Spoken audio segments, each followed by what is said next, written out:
Let me guess. You thought playing Call of Duty qualified you to fly real war machines. That's what the officer scoffed before reassigning her from Apache pilot training to office logistics. No test, no board, just a smirk and a signature. She didn't push back, didn't explain. But 2 days later, when the colonel reviewed her file and saw her last unit, he stopped mid-breath. 160th SOAR Night Stalkers. If you believe real credentials don't come with warnings type. Her silence speaks, below Chief Warrant Officer 2. Reagan Shaw stood at perfect attention in front of the flight operations desk at Fort Candler, her uniform pressed to regulation standards, her military bearing unmistakable even in the fluorescent-lit administrative office. She had successfully completed every mandatory requirement for Apache helicopter transition training. Her test scores were spotless. Her flight evaluations were not just satisfactory, they were impeccable, marking her as one of the most naturally gifted pilots in her assessment group. But her assignment packet had just been returned with a red stamp across the top. Rerouted not to advance flight training as expected, to logistics administration duty. The processing officer didn't bother concealing his condescending amusement as he handled her paperwork.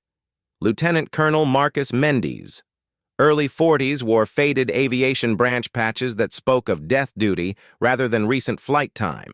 His silver wings had been earned decades ago during peacetime when qualification standards were different and combat experience wasn't a prerequisite for advancement. "Let me guess," he said with obvious sarcasm, flipping carelessly through her personnel file without actually reading the contents. "You grew up playing Call of Duty and somehow convinced yourself that video game experience qualified you to handle real military aircraft." Reagan maintained her professional silence, her expression neutral despite the deliberate insult. "Look, I'm going to be completely honest with you." Mendes continued, his tone dripping with patronizing authority.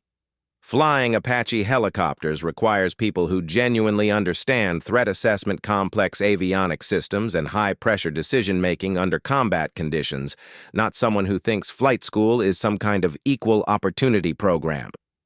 He signed the transfer to Chelsea with a practiced flourish, clearly enjoying his power to redirect her career path. "I'd suggest you report to the administration building on Monday morning, paperwork and logistics coordination, and that's probably more aligned with your actual skill set." Reagan accepted the reassignment document without protest, rendered a crisp military salute, and departed the office without offering any defense or explanation of her qualifications outside the building.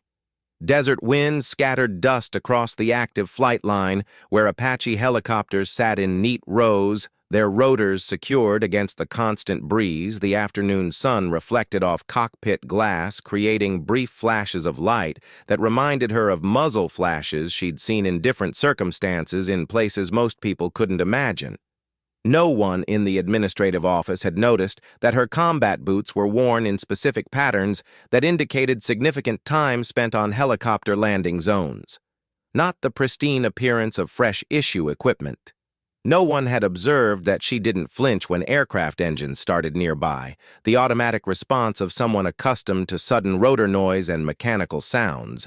No one had bothered to ask about her previous assignments, or why a chief warrant officer with a rank would be seeking additional helicopter training.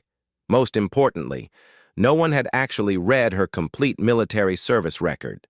But someone with actual authority was about to discover exactly who Reagan Shaw really was and why her silence carried more weight than most people's loudest boasts. The military personnel system operates on documentation and proper channels. But sometimes the most important information gets overlooked by people who assume they already know everything they need to know about someone based on superficial observations and personal prejudices. Reagan walked toward her temporary quarters carrying the weight of unspoken experience and unrecognized expertise that would soon demand acknowledgement from people with the wisdom to read between the lines. 2 days later, in the quiet sanctuary of his private office across the base, Colonel Marcus Fielding, commanding officer of the 3rd Combat Aviation Brigade, conducted his routine weekly review of personnel transfers and assignment modifications that had crossed his desk during the previous 7 days. It was typically mundane, administrative work pilots rotating between units, maintenance personnel receiving specialized training assignments, the constant shuffle of military careers progressing through established channels. He sipped black coffee from his favorite ceramic mug while scanning through names and unit designations with practiced efficiency until one specific line on a transfer document made him pause. Mid-sip Shaw Reagan reassigned from Apache airframe transition training, previous unit designation 160th SOAR. He read the entry again more slowly this time. Then he carefully set down his coffee mug and stared at the document. His aide, Captain Elena Ramirez, noticed the sudden change in her commanding officer's demeanor. "Sir, is there a problem?" with the personnel reports Fielding didn't immediately respond. Instead, he double-clicked on the digital file link to access Reagan's complete military service record information that the processing officer had clearly not bothered to examine thoroughly. What appeared on his computer screen made him lean back in his chair with genuine amazement. The 160th Special Operations Aviation Regiment, the legendary Night Stalkers, the United States Army's most elite aviation unit specializing in covert insertion and extraction missions under the most dangerous conditions, imaginable pilots didn't simply apply for assignment to the 160th. They were hand-selected after years of exemplary service and underwent the most rigorous training and psychological evaluation processes in military aviation. There were absolutely no tourists or casual participants in that unit. He scrolled through Reagan's documented service history with growing disbelief. Chief Warrant Officer Reagan Shaw, 620 combat flight hours logged in hostile airspace across multiple deployments, 2 emergency extraction missions conducted under direct enemy fire, classified operational notation indicating successful coordination with Joint Terminal Attack Controllers for precision close air support during nighttime blackout conditions. Military decorations included the Air Medal with Valor Device for heroism and Aerial Flight Joint Service Combination Medal for exceptional performance during combat operations and Flight Safety Certification at Tier 1 level. The highest classification available to military aviators, Colonel Fielding pushed back from his desk processing the implications of what he just discovered. Captain Ramirez, who was the processing officer responsible for rerouting this particular assignment packet according to the signature, sir, that would be Lieutenant Colonel Mendez at the flight operations desk. Fielding studied the transfer document again, noting the casual dismissal of someone whose qualifications exceeded those of most pilots currently serving in his entire brigade. Has Chief Shaw reported to her new logistics assignment, yet I believe she's scheduled to begin administrative duties on Monday morning. Sir Fielding reached for his secure telephone line, already formulating how to address this significant oversight in the personnel system. "Get me Chief Shaw immediately," and Captain handled this communication discreetly. "I suspect we're dealing with someone whose actual capabilities were severely underestimated." He hung up the phone and returned to Reagan's service record, noting additional details that painted the picture of an exceptional aviator who had earned her credentials through genuine combat experience rather than peacetime training exercises. The 160th didn't accept pilots who couldn't perform under pressure. They didn't retain personnel who couldn't meet the highest standards of military aviation. And they certainly didn't recommend people for additional training unless those individuals had demonstrated both competence and commitment at the most. Demanding levels if you've ever witnessed a resume that becomes a weapon only after being completely ignored. Share this story with someone who has judged too quickly. Reagan stood in the polished hallway outside Colonel Fielding's office, maintaining perfect military posture while internally preparing for whatever administrative complication had prompted this unexpected summon. She hadn't been called to a commanding officer's office under these circumstances since her final debriefing in Afghanistan, when operational tempo was measured in hours rather than days, and every conversation carried the weight of life or death decisions. The heavy wooden door opened, and Captain Ramirez gestured professionally. "Ma'am, Colonel Fielding will see you now inside the spacious office decorated with unit photographs and military commendations spanning decades of service." Fielding chose not to sit behind his imposing desk. Instead, he gestured toward a comfortable chair while remaining standing himself, a gesture of respect that immediately caught Reagan's attention.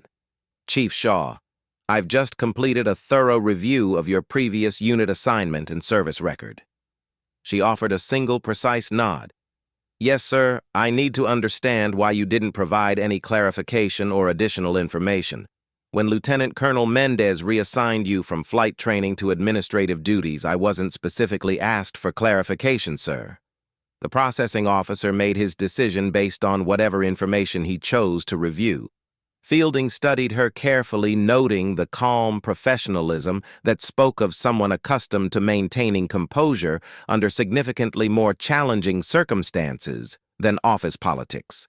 "According to your documentation, you've logged substantial flight hours with the 160th Special Operations Aviation Regiment. Were those actual combat missions or training exercises?" "Operational missions, sir, real-world deployments with active engagement parameters. Then help me understand why someone with your documented experience and qualifications was even enrolled in basic Apache transition training.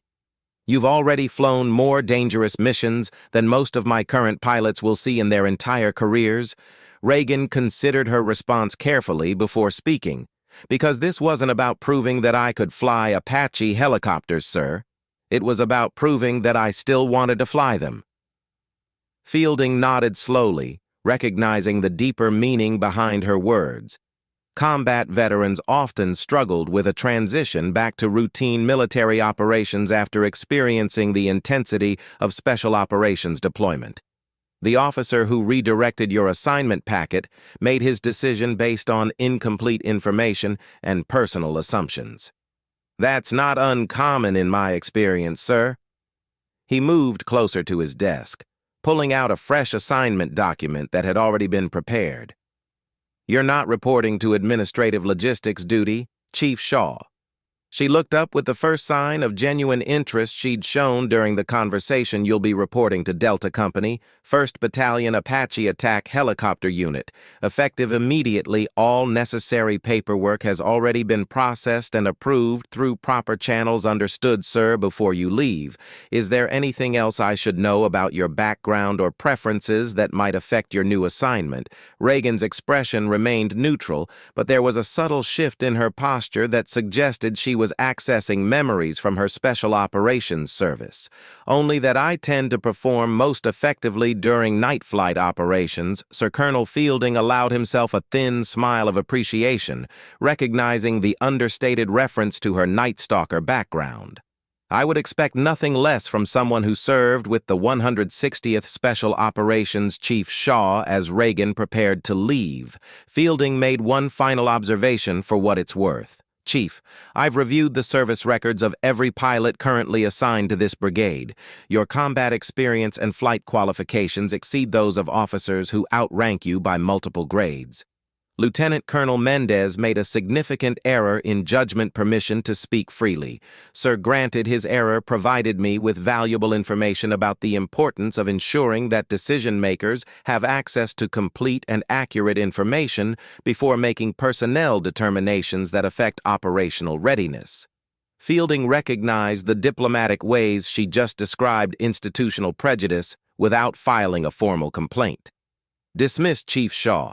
Welcome to Delta Company. Within a week of her reassignment, Reagan was back in her natural environment, initially in flight simulators for refresher training, then progressing to cold engine starts and pre-flight procedures, and finally to comprehensive flight certification evaluations that would formally qualify her for Apache operations within the brigade. Her assigned crew chief, a 22-year-old specialist named Rodriguez, with more attitude than actual maintenance experience, had raised a skeptical eyebrow during their first meeting. "Ma'am, with all due respect, are you sure you're not just here to fill some kind of diversity quota?" He'd muttered under his breath, loud enough to be heard, but quiet enough to maintain plausible deniability. That dismissive attitude lasted exactly until he witnessed Reagan execute a perfect instrument landing in complete darkness, without radar assistance during a crosswind that would have challenged pilots with twice her documented flight hours.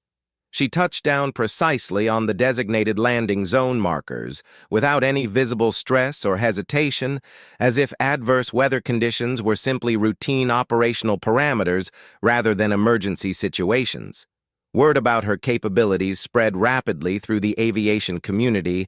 At Fort Candler, pilots, who'd initially questioned her qualifications, began requesting opportunities to fly training missions, with her recognizing that her experience level offered learning opportunities they couldn't access elsewhere.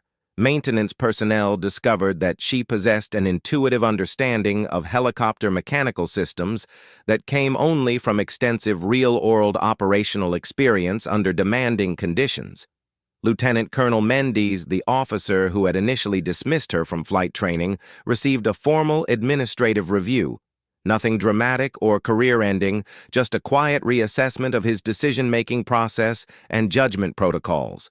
When evaluating personnel qualifications, Reagan never discussed her Night Stalker background or mentioned her Special Operations Service record, but military personnel who had served with the 160th SO recognized her immediately through subtle indicators that civilians would never notice: the way she approached aircraft with tactical awareness, the unconscious habit of checking escape routes and defensive positions, the calm competence that comes only from operating in environments where mistakes have lethal consequences.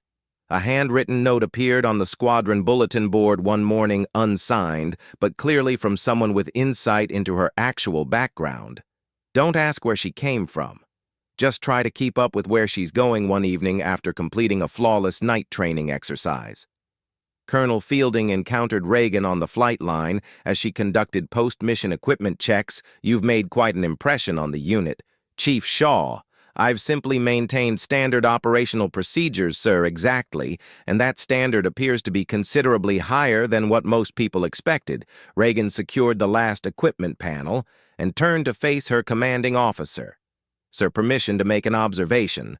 "Granted. The most dangerous assumption in aviation is that you already know everything you need to know about someone based on incomplete information. That assumption has killed more pilots than enemy fire." Fielding nodded with appreciation for her insight. "I suspect Lieutenant Colonel Mendez learned that lesson recently. Learning experiences are valuable for everyone, sir, even when they're uncomfortable." As Reagan walked toward the maintenance hangar to complete her post-flight documentation, Fielding reflected on how close his brigade had come to losing an exceptional pilot to administrative prejudice and institutional assumptions. Sometimes the most qualified people are also the quietest about their qualifications, preferring to let their performance speak rather than their personnel files. For more stories where silence earns clearance before words do, and where true professionals let their work demonstrate their worth, subscribe to Ironheart Stories.